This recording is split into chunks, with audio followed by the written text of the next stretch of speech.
你最好等下赔你2万。我可不是小老板，我这么大个老板，哪回来陪你捡纸箱子？我开了个这么好的车，捡个垃圾纸箱子。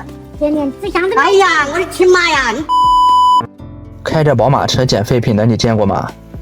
大哥虽然嘴上一直发着牢骚，但从动作可以看出来还是很熟练的。看来这是经常陪着母亲一起捡废品啊。大家好，我是加减生活小强哥。今天来打扫的是一个大老板的母亲家。大哥说小时候家里很穷，是母亲一个人把他们拉扯大的。现在自己有公司了，条件也好了，再也不用为钱而困扰了，也给母亲在城里买了房子住。可母亲每天干的最多的事情就是在小区楼下捡废纸箱子，自己怎么说也不听。要是纸箱子多的话，还要儿子开车来装。这点纸箱子卖的钱，估计连油钱都不够吧。你们说这要被大哥公司员工看到了，会不会觉得公司快倒闭了？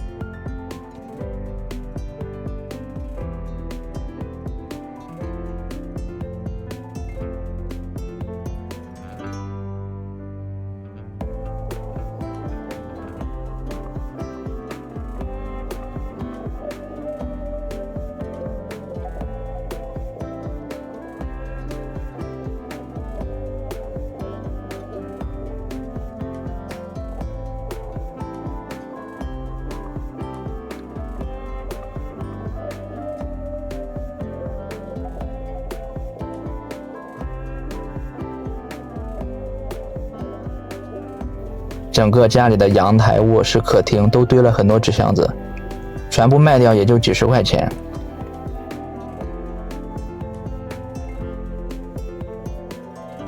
老人捡废品，这似乎是一个普遍的现象，很多人都不理解为什么老人那么喜欢捡废品。我们也打扫了很多老人居住的房子，其实他们很多并不是为了钱。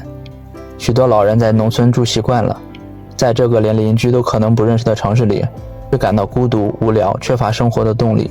捡废品可以让他们感觉自己还有用，没有完全老去。捡废品也可以让老人感到充实有意义，因为他们可以通过自己的努力收集废品，然后将它们分类整理，最终卖掉。总之，老人喜欢捡废品的原因是多方面的，它可以满足老人的心理需求，提供社交活动，还能锻炼身体。因此，我们应该尊重老人的选择和爱好，并尽可能的支持他们。你们觉得呢？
今天3个小哥打扫了8个小时，共收费800元。